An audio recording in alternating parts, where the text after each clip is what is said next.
اس لیے میں اس کے حالات سے، اس کے گھریلو معاملات سے زیادہ آگاہ نہیں تھا، لیکن اماں کی زبانی ہی اس کے بارے میں پتہ چلتا رہتا تھا۔ اماں اکثر اس کے بارے میں متفکر ہوتی ہیں اور کہتی، نہ جانے میری بچی نے کیسا نصیب پایا ہے کہ ایک بھی دن سکھ کا نہیں ملا۔ پہلے سسرال والے اتنے سخت تھے، اور پھر جب ان سے جان چھوٹی، شوہر اسے لے کر علیحدہ ہو گیا، تو اب گھریلو معاملات ہی سدھرنے کا نام نہیں لے رہے۔ اس کے گھر کا کرایہ، بل اور پھر بچوں کی فیسیں ادا کرتے کرتے ہی بیچاری سارا مہینہ گزار دیتی ہے۔ میں جب اس کے حالات دیکھتی ہوں تو بے حد پریشان ہوتی ہوں۔ اماں کو میری بہن ثنا کی پریشانی ستاتی رہتی تھی، اور میں انہیں یہی تسلی دیتا تھا کہ اماں، آپ فکر مت کریں، بلکہ اس کے لیے دعا کیا کریں کہ وہ اپنی ضروریات کو پورا کرنے کے قابل ہو سکے۔ اماں میری بات سن کر سر ہلا دیتی، لیکن ایک بات تھی کہ اماں مجھ سے زیادہ ثنا کے ساتھ اٹیچ تھی، اور وہ اس کی فکر مندی میں گھلی رہتی تھی۔ شروع میں سمینہ کے ساتھ اماں کا رویہ بڑا اچھا تھا۔ اماں اس کی کافی آؤ بھگت کرتی رہتی، اور جب شادی کے بعد پہلی بار سمینہ کا ہاتھ میٹھے میں ڈلوایا تو اماں نے کچن کی ساری ذمہ داری اسی کے سپرد کر دی۔ سمینہ نے بھی بخوشی اس ذمہ داری کو قبول کر لیا، لیکن پھر آہستہ آہستہ وہ جیسے اس ذمہ داری سے گھبرا گئی اور کہنے لگی، شاید مجھ سے گھر کا سارا کام نہیں ہوتا، آپ یوں کریں کسی کام والی کا بندوبست کر دیں، ورنہ اماں سے بولیں کہ وہ میری مدد کروا دیا کریں۔ میں خاموشی سا ہو گیا، کیونکہ نہ تو ابھی کام والی کو تنخواہ دینا افورڈ کر سکتا تھا، اور نہ ہی میں اماں سے ہی یہ بات کہہ سکتا تھا، کیونکہ اماں عمر کے جس حصے میں تھی ان کو پہلے ہی شوگر اور بلڈ پریشر کی تکلیف تھی، اور پھر اکثر ان کے گھٹنوں میں بھی درد رہتا تھا۔ تو میں ایسے میں اماں سے کیسے کہہ سکتا تھا کہ وہ گھر کے کاموں میں میری بیوی کا ہاتھ بٹایا کریں؟ اس لیے میں سمینہ کو ہی تسلی دیتا اور یہی کہتا کہ یہ گھر کے کام کرنا بھی کوئی کون سا مشکل ہے۔ تم ہمت رکھو، جوان جہان لڑکی ہو، مجھ پوری امید ہے کہ تم ہمت سے ان کاموں کو کر لیا کرو گی، اور تمہیں اچھی طرح معلوم بھی ہے کہ میں ملازمہ کی تنخواہ افورڈ نہیں کر سکتا، کیونکہ میری اپنی تنخواہ بہت کم ہے، جس میں بمشکل ہی گھر کا خرچہ پورا ہوتا ہے۔ تو ایسے میں ایک اضافی خرچ کیسے پال لوں؟ میں نے دو ٹوک انداز میں سمینہ سے کہا، تو وہ میری طرف شاکی نظروں سے دیکھتے ہوئے کہنے لگی، تو پھر آپ ایسا کریں نا کہ اماں سے بولیں کہ وہ کام والے کی تنخواہ دے دیا کریں، کیونکہ 2-3 ہزار سے انہیں کیا فرق پڑ جائے گا، ہزاروں روپے تو پینشن کی مد میں ان کے لیے آتے ہی ہیں، تو پھر اگر وہ تھوڑے سے پیسے ہماری سہولت کے لیے خرچ کر دیں گی تو برائی کیا ہے؟ سمینہ نے پہلی بار جب یہ بات کہی تو میں ایک دم چونک گیا۔ آج تک سچ بات تو یہ تھی کہ میں نے اماں سے کبھی پینشن کے بارے میں سوال ہی نہیں کیا تھا۔ میں نے کبھی ان سے پوچھا ہی نہیں کہ ان کی پینشن کے پیسے آخر کہاں جاتے ہیں اور وہ کس پر لٹاتی ہیں۔ لیکن اب سمینہ کی بات نے مجھے چونکا دیا تھا، لیکن پھر میں نے اماں سے ایسی کوئی بات نہیں کی، کیونکہ میں انہیں دکھ نہیں دینا چاہتا تھا۔ وہ پینشن اماں کی محنت تھی، آخر اماں نے اتنے برس ایک اسکول میں پڑھایا تھا، اور پھر جب ریٹائرمنٹ ملی تھی تو اس کے بعد یہ پینشن ان کا حق تھی، اور میں ان سے ان کا حق نہیں چھیننا چاہتا تھا۔ میں نہیں جانتا تھا کہ سمیرہ اس بات کو انا کا مسئلہ بنا لے گی۔ اس نے اس دن کے بعد سے مجھ سے بات نہیں کی اور باقاعدہ ناراض ہو گئی تھی، جبکہ میں اسے کئی بار منا چکا تھا اور یہ بات سمجھا چکا تھا کہ وہ پینشن اماں کا حق ہے۔ پہلے ہی انہوں نے ساری زندگی محنت کر کے ہم دونوں بہن بھائیوں کو پالا ہے، جوان عمری میں بیوگی کا دکھ سہا ہے۔ وہ چاہتی تو دوسری شادی کر کے آسانی سے اپنا گھر بسا سکتی تھیں، لیکن انہوں نے میرے اور میری بہن کے بارے میں سوچا۔ اب میں کیسے اتنا خود غرض ہو جاؤں کہ ان کی پینشن کے اوپر بھی نظر رکھوں؟ میں نے سمینہ کو بڑے رسان اور نرمی سے سمجھایا، لیکن وہ کہنے لگی، میں نے آپ سے کہا کب ہے کہ آپ ان سے ساری پینشن مانگ لیں؟ میں نے تو صرف یہی کہا ہے کہ اگر وہ 2-4 ہزار روپیہ کسی کام والی کو بھی دے دیں گی تو مجھے ہی سہولت ہوگی، اس گھر کا ہی فائدہ ہے۔ وہ کام والی اس گھر میں آئے گی تو اماں کی بھی 100 کام کر دیا کرے گی۔ میں تو صرف اس گھر کی بھلائی کے لیے سوچ رہی ہوں، لیکن آپ مجھے غلط سمجھ رہے ہیں۔ سمینہ نے روتے ہوئے ایک دم اپنے آنکھوں میں آنسو بھر لیے، اور میں بے بسی سے اسے دیکھ کر رہ گیا۔ تبھی سمینہ کی خواہش اور ضد کو دیکھتے ہوئے مجبوراً مجھے کام والی رکھوانا پڑی، اور 2 ہزار اس کا اضافی دینا پڑا۔ یہ 2 ہزار میری جیب پر بہت بھاری پڑ رہا تھا، لیکن میں کیا کرتا؟ اگر میں ایسا نہ کرتا تو پھر سمینہ یہ بات کبھی نہ چھوڑتی، اور بار بار مجھے یہی بات کہتی رہتی کہ اماں سے پینشن لو، اور اسی وجہ سے میں نے یہ روز روز کی لڑائی کو ختم کیا اور کام والی رکھوا دی۔ میں نے سکھ کا سانس لیا تھا، مجھے پوری امید تھی کہ اب سمینا کی کوئی نئی ڈیمانڈ سامنے نہیں آئے گی، لیکن ابھی 2-4 مہینے اور گزرے تھے جب اماں کی طبیعت بہت زیادہ بگڑنے لگی تھی۔ میں نے ایک اسپیشلسٹ کو چیک اپ کروایا تو اس نے اماں کے مختلف ٹیسٹ لکھ دیے۔ ان ٹیسٹوں پہ ہی ہزاروں روپیہ خرچ ہو گیا، اور پھر اس کے بعد اس نے اماں کی ساری دوائیاں تبدیل کر دیں، اور اب جو دوائیاں اس نے لکھ کے دی تھیں وہ دوائیاں بے حد مہنگی تھیں اور جو میری جیب پر بے حد بھاری پڑتی تھیں۔ لیکن میں کیا کرتا، اپنی ماں کو دوائی نہ لا کر دیتا تو خود سے کبھی نظر ملانے کے قابل نہ رہتا۔ میں جب پہلی بار دوائیاں لے کر آیا تو سمینا نے بل دیکھ کر بے ساختہ حیرت کا اظہار کیا اور کہنے لگی، ارے یہ دوائیاں تو بہت مہنگی ہے، اتنی مہنگی دوائیاں کون دیتا ہے؟ آپ نے ڈاکٹر سے بات کرنی تھی اور اسے کہنا تھا کہ ہم اتنی مہنگی دوائیاں افورڈ نہیں کر سکتے۔ سمینا کی بات بھی اپنی جگہ درست تھی، اسی لیے میں نے اسے کہا، ارے اس طرف تو میرا دھیان ہی نہیں گیا کہ میں اب جب ڈاکٹر کی طرف جاؤں گا تو اس سے ضرور بات کروں گا، وہ شاید اس کے متبادل کوئی دوسری ادویات لکھ دے جو سستی ہو۔ سمینا کا مشورہ میرے دل کو لگا تھا، اور اسی لیے میں جب اماں کو 15 دن کے بعد دوبارہ چیک اپ کروانے کے لیے لے کر گیا تو میں نے اکیلے میں ڈاکٹر سے بات کی اور اسے کہا، ڈاکٹر صاحب، آپ نے جو دوائیاں لکھ کر دی ہیں وہ بہت مہنگی ہیں، اور مجھ جیسا سفید پوش انسان ان دوائیوں کو خریدنے کی سخت نہیں رکھتا ہے، اس لیے میں چاہتا ہوں کہ آپ ان دوائیوں کے متبادل کوئی سستی دوائیاں مجھے دے دیں۔ میں نے ڈاکٹر سے جب یہ بات کی تو وہ سر ہلا کر نسخہ دیکھنے لگا، اور اس نے ایک اور دوائیاں تبدیل کر کے کہا، اس کے علاوہ میں دوائی تبدیل نہیں کر سکتا، ورنہ آپ کی ماں جی کو جلدی آرام نہیں آئے گا۔ کچھ عرصہ یہ دوائیاں انہیں دینی ہوں گی، اور کچھ عرصے کے استعمال کے بعد ہم دوائی آہستہ آہستہ کم کرتے جائیں گے اور تبدیل کرتے جائیں گے۔ ڈاکٹر نے نرمی سے مجھے سمجھایا تو میں چپ کر گیا۔ اس مہینے ان دوائیوں کی قیمت میں کوئی خاص فرق نہیں پڑا تھا، لیکن مجبوراً مجھے دوائیاں خریدنی ہی پڑی تھیں۔ اماں کی طبیعت اب پہلے سے کچھ بہتر تھی، لیکن ابھی کوئی خاص فرق نہیں پڑ رہا تھا۔ ویسے بھی سردیوں کی آمد تھی، اور سردی کے باعث ان کی طبیعت سنبھلنے کا نام نہیں لے رہی تھی، اسی لیے انہیں 2 ٹائم دوائی دینا ضروری تھا۔ سمینا کا موڈ آج بھی دوائیاں دے کر خراب ہو گیا، کہنے لگی، ارے پھر سے امی اتنی مہنگی دوائیاں لے کر آ گئے ہیں، آپ نے کم سے کم ڈاکٹر سے بات تو کرنی تھی، میں نے آپ کو بولا بھی تھا۔ سمینا نے مجھ سے خفگی بھرے انداز میں کہا تو میں نے تھکے تھکے انداز میں دوائیوں کا شاپر ایک طرف رکھا اور اسے کہا، تم کیا سوچتی ہو کہ میں نے ڈاکٹر سے بات نہیں کی ہوگی؟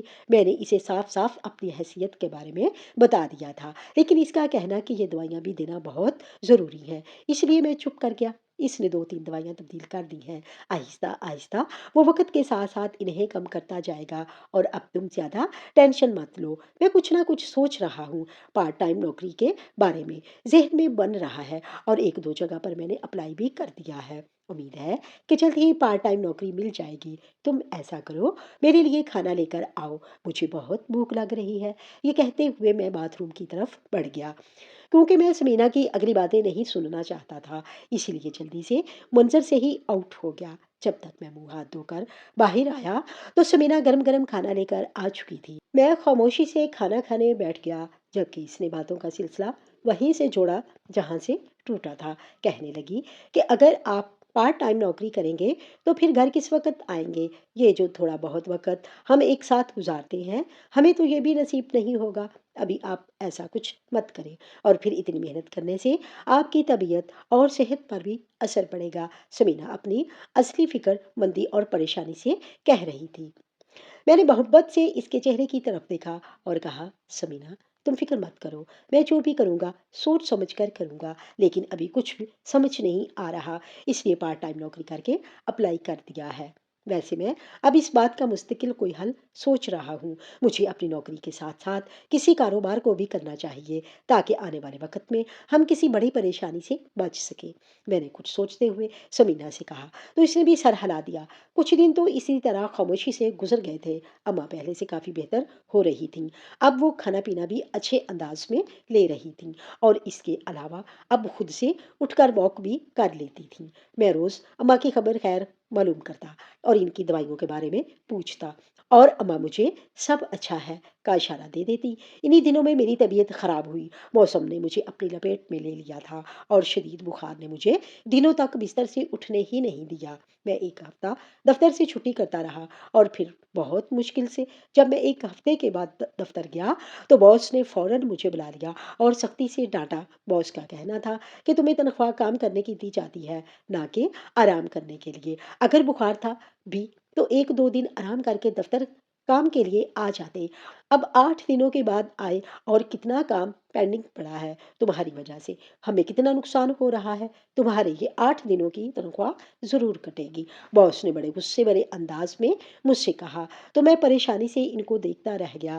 8 دن کی تنخواہ کٹ جانے کا مطلب تھا کہ بہت ساری ضرورتوں سے نظر پھیر لینا، اور میں یہ مہینہ کیسے گزاروں گا؟ میں پریشانی سے سر تھامے بیٹھا تھا، کچھ سمجھ نہیں آ رہی تھی کہ کس طرح پورا مہینہ گزرے گا۔ 8 دنوں کی تنخواہ کٹ جائے گی تو جیب میں چند ہزار ہی آئیں گے، یہ پریشانی مجھے خاموشی سے نگل رہی تھی۔ سمینا کو میں نے اس بارے میں نہیں بتایا تھا، اگر اسے بتاتا تو وہ بھی وقت سے پہلے پریشانی لے لیتی۔ اگلے مہینے جب 5 تاریخ کو تنخواہ کا لفافہ ہاتھ میں آیا تو اس لفافے کا وزن کافی کم تھا۔ میرا چہرہ بجھ گیا تھا، میرے دل کے اندر ہی اندر ایک ہلکی سی امید تھی کہ شاید باس تنخواہ نہ کاٹے، شاید اسے میری حالت پر رحم آ جائے، لیکن پھر بھی اس نے تنخواہ کاٹی اور اچھی خاصی کاٹ لی تھی۔ میں بڑی سستی سے جب گھر پہنچا تو سمینا نے میرا اترا ہوا چہرہ دیکھ کر پریشانی سے پوچھا، کیا ہوا امجد؟ آپ کی طبیعت تو ٹھیک ہے، آپ بہت مرجھائے لگ رہے ہیں۔ سمینا کی بات سن کر میں صوفے پر گر سا گیا اور اپنا سر اس کی پشت پر رکھ لیا اور آنکھیں بند کر لیں۔ میں اس وقت کچھ بھی کہنے اور بولنے کو دل نہیں چاہ رہا تھا، لیکن سمینا بے حد پریشان ہو چکی تھی اور تبھی اس نے مجھ سے پوچھا، امجد بتائیں مجھے آخر کیا بات ہے، آپ اتنے پریشان کیوں ہیں؟ سمینا ایک دم میرے قریب آ بیٹھی اور میرے ہاتھ پر اپنا ہاتھ رکھا۔ تبھی میں نے کچھ چونک کر اس کی طرف دیکھا اور تنخواہ کا لفافہ نکال کر اس کی طرف بڑھایا، جیسے اس نے نہ سمجھی سے تھام لیا۔ اور میں نے اسے جب کم تنخواہ کے بارے میں بتایا تو وہ بھی بے حد پریشان ہو چکی تھی اور کہنے لگی، امجد یہ تو بہت بڑی مشکل ہو گئی ہے، اس طرح سارا مہینہ کیسے گزرے گا؟ اور پھر اگر کوئی اضافی خرچ آن پڑا تو وہ کیسے ہوگا؟ سمینا کی پریشانی بجا دی، میں خود بھی یہی سوچ رہا تھا۔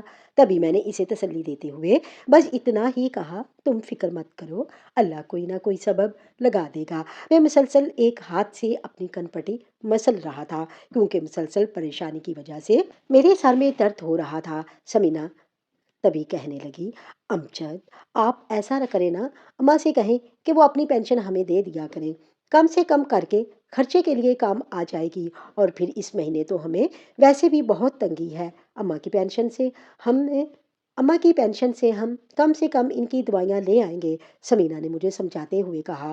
تو میں ایک نظر اس کی طرف دیکھ کر رہ گیا اور خاموشی سے اٹھ کھڑا ہوا۔ سمینا سمجھی کہ میں ناراض ہو گیا ہوں، اس نے مجھے پکارا بھی، لیکن میں رکا نہیں اور اپنے کمرے میں جا کر لیٹ گیا۔ سمینا کی باتیں میرے دل پر اثر انداز ہو رہی تھیں اور میں نے سوچ لیا تھا کہ اماں سے ایک بار پھر ضرور کہوں گا کہ کم سے کم اس مہینے وہ پینشن دے دیں تاکہ ہمارا یہ مشکل وقت کٹ جائے۔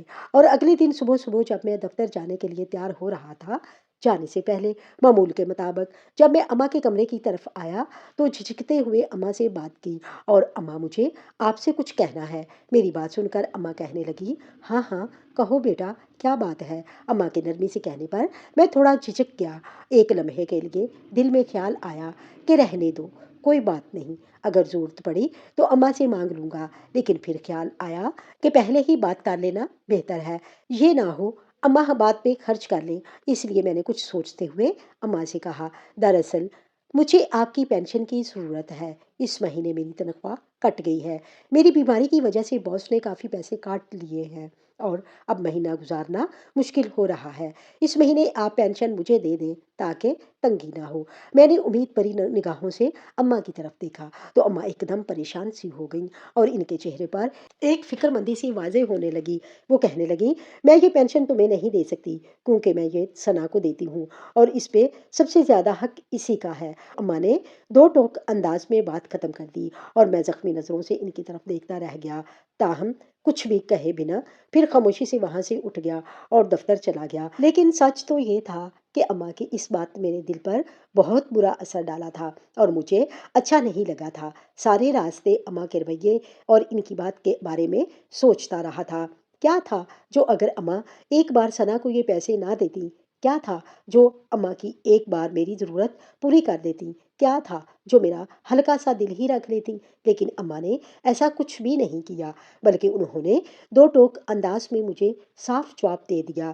اس بات نے میرے دل کے اندر ایک دکھ بھر دیا اور میں سارا دن اسی کیفیت میں مبتلا رہا تھا۔ دفتر میں کام کے دوران بھی بار بار اماں کے فکرے میرے کانوں میں گونجنے لگتے تو مجھے یقین ہی نہیں آتا تھا کہ میری سگی ماں نے میرے ساتھ یہ رویہ اختیار کیا۔ شام کو جب گھر آیا تو میں اماں سے ملنے کی بجائے سیدھا اپنے کمرے میں چلا گیا اور چپ چاپ سر پر ہاتھ رکھ کر لیٹ گیا۔ کچھ دیر کے بعد ہی سمینا میرے لیے چائے کا کپ لے کر آئی اور مجھے اس طرح لیٹا دیکھ کر فکر مندی سے بولی، کیا بات ہے؟ میں دیکھ رہی ہوں کہ آپ ایک دو دن سے کچھ پریشان سی ہیں، مرجھائے ہوئے سے لگ رہے ہیں۔ کیا بات ہے؟ مجھے نہیں بتائیں گے؟ سمینا نے نرمی سے مجھ سے پوچھا تو میں ایک دم جیسے پھٹ پڑا اور بولا، سمینا تم جانتی ہو اماں نے کیا کیا؟ اماں کو میں بالکل بھی عزیز نہیں ہوں، انہیں مجھ سے بالکل محبت نہیں ہے۔ میں نے زندگی میں پہلی بار ان سے پینشن مانگی تھی، انہیں کہا تھا کہ مجھے ضرورت ہے، لیکن انہوں نے مجھے صاف صاف انکار کر دیا۔ مجھے یقین نہیں آ رہا کہ میری سگی ماں میرے ساتھ ایسا کر سکتی ہیں۔ میں نے عجیب پھٹ پڑنے والے انداز میں سمینا سے کہا تو وہ ایک دم چمک کر بولی اور کہنے لگی، دیکھا میں اسی لیے آپ سے کہتی تھی کہ آپ اماں سے ان کی دوائیوں کے لیے ضرور پیسے مانگا کریں، کم سے کم انہیں اندازہ تو ہو کہ ہم ان کے لیے کیا کیا کر رہے ہیں، اور اگر آپ نے ان سے مانگ ہی لیے تھے تو ایسی کون سی قیامت آ گئی تھی کہ وہ آپ کی ضرورت پوری نہیں کر سکتی تھی؟ لیکن اماں نے کبھی آپ کا سوچا ہی نہیں، انہوں نے کبھی ہمارے بارے میں خیال ہی نہیں کیا، تبھی انہوں نے ویسا ہی کیا جو انہیں بہتر لگتا تھا۔ سمینا کی باتوں نے میرے دل پر گہرا اثر ڈالا تھا اور میں یہ سب سوچنے پر مجبور ہو گیا تھا۔ تبھی وہ فیصلہ جو میں اتنے مہینوں سے نہیں کر پا رہا تھا ایک دم سے اچانک سے ہو گیا تھا، اور اس مہینے میں اماں کی دوائیاں لے کر نہیں آیا تھا۔ اماں نے جب مجھ سے پوچھا، ارے امجد بیٹا، میری دوائیاں نہیں آئی ہیں، کل سے ختم ہے، میں نے تمہیں کہا بھی تھا کہ تم دوائیاں کیوں نہیں لے کر آئے؟ اماں نے مجھ سے پوچھا تو میں سرد موہری سے بولا، اماں آپ کو بتایا بھی تھا کہ اس مہینے میرے حالات اچھے نہیں ہیں، باس نے میری تنخواہ کاٹ لی ہے اور مجھے جتنی تنخواہ ملی ہے بمشکل اسی میں گھر کا خرچ پورا ہوتا ہے، اس لیے میں آپ کی دوائیاں نہیں لے کر آیا۔ اگر آپ کو زیادہ ضروری دوائیاں چاہیے تو آپ اپنی پینشن میں سے منگوا لیں۔ میں نے دوائی دو ٹوک انداز میں اماں سے کہا اور واپس گھر سے باہر نکل گیا۔ مجھے نہیں معلوم کہ اماں نے پیچھے اس بات کا کیا مطلب لیا، لیکن میں انہیں بتا چکا تھا کہ اب میں ان کی دوائیاں نہیں لے کر آؤں گا۔ اگلے دن بھی صبح دفتر جاتے ہوئے اماں نے مجھ سے آواز دے دی، حالانکہ میں اماں سے ملے بغیر ہی نکل رہا تھا کیونکہ آج مجھے بہت دیر ہو گئی تھی۔ اماں کی آواز پر بادل نخواستہ مجھے رکنا پڑا۔ وہ کہہ رہی تھی، امجد بیٹا میری دوائیاں لے آنا، میری طبیعت ٹھیک نہیں ہے اور جب تک میں دوائیاں نہیں کھاتی مجھے سکون نہیں ملتا۔ اماں نے التجائیہ انداز میں کہا تو میں نے صاف صاف انہیں منع کر دیا اور کہا، اماں آپ کو پہلے ہی بتا چکا ہوں کہ اس مہینے میری حالات اس چیز کی اجازت نہیں دیتے، اس لیے آپ کو اگر دوا چاہیے تو اپنی پینشن میں سے منگوا لیں۔ میرا جواب سن کر اماں ایک دم رونے لگی اور کہنے لگی، اب میری دوا تمہارے اوپر بھاری پڑ رہی ہے، آخر تم باقی خرچے بھی تو پورے کر رہے ہو، اگر میری دوا بھی لے آؤ گے تو کون سا قیامت آ جائے گی؟ اماں روتے ہوئے مجھ سے کہہ رہی تھی، لیکن میں بھی حص بنا سنتا رہا اور چپ چاپ اپنے دفتر کے لیے نکل آیا۔ میں نے سوچ لیا تھا کہ اب جب تک اماں پینشن کے پیسے نہیں دے گی میں بھی ان کی دوا نہیں لے کر آؤں گا۔ شاید اب یہ میری ضد بن چکی تھی اور اسی لیے میں نے اس دن کے بعد سے دوبارہ نہ دوائیوں کا نام لیا اور نہ ہی اماں سے پینشن کا کہا، کیونکہ میں اس بات کا منتظر تھا کہ اماں خود مجھے آ کر بولیں اور پیسے دیں تو تب ہی میں انہیں دوا لا کر دوں گا، لیکن وہ بھی میری ماں تھی، انہوں نے دوبارہ مجھ سے دوائی کے بارے میں نہیں کہا۔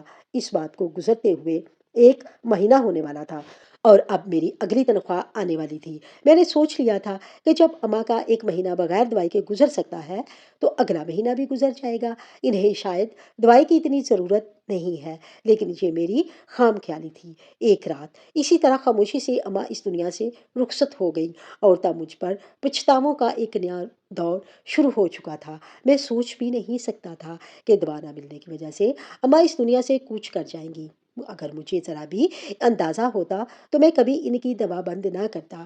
اب رہ رہ کر پچھتاوے میرے دل کے اندر سر اٹھا رہے تھے اور میں اپنا سر پیٹ رہا تھا، لیکن میں نے پھر بھی بے حسی اور ڈٹائی کی انتہا کر دی۔ میں نے سارا الزام اپنی بہن پر ڈال دیا اور کہا کہ اگر تم اماں کے پیسے نہ لیتی تو شاید اماں آج ہمارے درمیان زندہ ہوتی۔ تم نہ جانے کس طرح جھوٹے فریب کے ساتھ اماں سے پیسے اینٹھ کر لے جایا کرتی تھی اور اماں دوائی کے لیے محتاج ہوتی تھیں۔ میری بہن میری یہ باتیں سن کر بے تحاشا بے یقینی کے ساتھ میرے چہرے کی طرف دیکھتے روتے ہوئے وہاں سے چلی گئی تھی، اور میں نے سوچ لیا تھا کہ اب میں اسے اماں کی پینشن کھانے نہیں دوں گا، بلکہ اس سے وہ پیسے نکلوا کر ہی رہوں گا۔ اماں کے سوئم کے بعد میں اپنی بہن کے گھر چلا گیا، کیونکہ وہ سوئم پر نہیں آئی تھی۔ اماں کے جنازے کے بعد اس نے دوبارہ اس گھر میں قدم نہیں رکھا تھا۔ تبھی جب میں اس کے گھر پر گیا تو دروازہ اد کھلا تھا۔ میں حیرت سے اندر داخل ہوا تو اندر سے آتی ہوئی آوازیں سن کر دل پر ایک عجیب سا بوجھ آن پڑا تھا۔ میری بہن کو اس کا شوہر گالیاں دیتے ہوئے پکار رہا تھا اور وہ چپ چاپ اس کی گالیاں سن رہی تھی۔ میں جھجکتے ہوئے تھوڑا سا آگے بڑھا تو دیکھا کہ میری بہن کا شوہر میرا بہنوئی ایک وہیل چیئر پر موجود ہے، جبکہ میری بہن اسے اپنے ہاتھوں سے کھانا کھلا رہی ہے اور وہ کھانا کھاتے ہوئے مسلسل مغلزات بک رہا ہے، لیکن میری بہن پھر بھی خاموشی سے اسے کھانا کھلائے جا رہی ہے۔ اس کے دونوں بچے سہمے ہوئے انداز میں چارپائی پر بیٹھے ہوئے تھے۔ میں یہ منظر دیکھ کر حیران رہ گیا تھا۔ مجھے یقین نہیں آ رہا تھا کہ جو منظر میں اپنی آنکھوں سے دیکھ رہا ہوں یہ حقیقت ہے، کیونکہ میں نہیں جانتا تھا کہ میرے بہنوئی معذور ہو چکے ہیں۔ میں بہن کے پاس گیا اور اس کے کندھے پر ہاتھ رکھا۔ اس وقت میرے دل کی حالت عجیب سی تھی۔ تبھی اس نے سر اٹھا کر میری طرف دیکھا تو چپ چاپ اپنی جگہ سے اٹھ گئی۔ میں اس کے پیچھے پیچھے چلا آیا اور کمرے میں بیٹھ کر اس سے پوچھا، آخر یہ سب کیسے ہوا؟ تم نے مجھے کبھی کیوں نہیں بتایا؟ میں نے آہستہ آواز میں جب اس سے پوچھا تو وہ کہنے لگی، میں آپ کو کیا بتاتی؟ آپ ہمیشہ بھابھی کی باتوں میں آ جاتے تھے اور پھر ہمیشہ اپنے رونے روتے تھے۔ آپ نے کبھی مجھ سے کوئی واسطہ ہی نہیں رکھا تھا، اسی لیے میں نے کبھی آپ کو نہیں بتایا۔ اماں میرے شوہر کے بارے میں جانتی تھیں کہ کس طرح ایک حادثے میں ان کی دونوں ٹانگیں کٹ گئیں اور اب وہ گھر پر محتاج ہو کر رہ گئے ہیں۔ اسی لیے تو اماں اپنی پینشن کی رقم مجھے دے دیتی تھیں تاکہ میں اور میرے بچے بھوکے نہ سوئیں۔ اگرچہ اماں مجھے کئی بار کہہ چکی تھیں کہ میں واپس میکے میں چلی آؤں، ایسے شوہر کا ساتھ چھوڑ دوں، لیکن میں کیسے چھوڑتی؟ اسی لیے میں نے اماں کی بات کو منع کر دیا، لیکن پھر بھی مجھے جینے کے لیے تو کچھ نہ کچھ کرنے کی ضرورت تھی۔ میں نے بہت نوکری کے لیے ہاتھ پیر مارے، لیکن کہیں نوکری نہ ملی۔ تبھی اماں نے اپنی پینشن سے میری مدد کر دی اور یوں یہ سلسلہ چل نکلا۔ اماں کی پینشن آتی تو وہ خود بخود ہر مہینے مجھے بھجوا دیتی اور میں چپ چاپ وہ رکھ لیتی، کیونکہ اس کے علاوہ میرے پاس اور کوئی حل نہیں تھا۔ اماں خاموشی سے میری مدد کر جاتی تھیں اور میں خاموشی سے ان کی احسان مند ہوتی جا رہی تھی۔ اماں کے دیے ہوئے پیسوں سے ہی میرے گھر کی خرچ چل رہا تھا، ورنہ شاید میں اور میرے بچے بھوکے پیاسے فاقوں میں گھرے رہتے۔ ثنا نے افسردگی سے یہ سب کہتے ہوئے اپنی آنکھوں میں آئے ہوئے آنسوؤں کو صاف کیا تو میں بے اختیار شرمندگی کی اتھاہ گہرائیوں میں گر گیا۔ تبھی میں نے شرمندہ ہوتے ہوئے ثنا سے کہا، میں تم سے بے حد شرمندہ ہوں میری بہن۔ میں نے کبھی تمہارے حالات جاننے کی کوشش ہی نہیں کی، اور نہ ہی مجھے اس بات کی خبر تھی کہ تم کس کرب سے گزر رہی ہو۔ اماں نے بھی کبھی اس بارے میں نہیں بتایا۔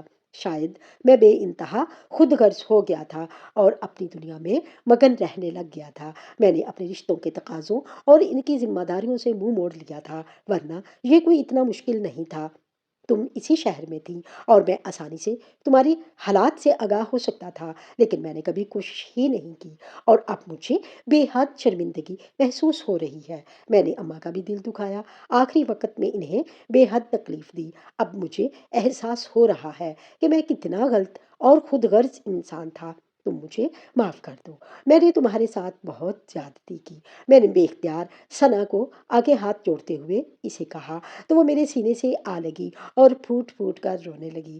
اب کچھ دیر رو چکنے کے بعد وہ جیسے ایک دم پرسکون سی ہو گئی تھی اور مسکراتے ہوئے مجھے دیکھ کر کہنے لگی، امجد بھائی آپ بیٹھیں، میں آپ کے لیے چائے بنا کر لے آتی ہوں۔ میں نے آہستہ سے اس بات پر سر ہلا دیا، کیونکہ واقعی اس وقت مجھے چائے کی بے حد طلب محسوس ہو رہی تھی۔ ثنا کے جانے کے بعد میں نے کمرے کا جائزہ لیا تو ہر چیز سے ثنا کی مفلسی اور اس کی قسم پرسی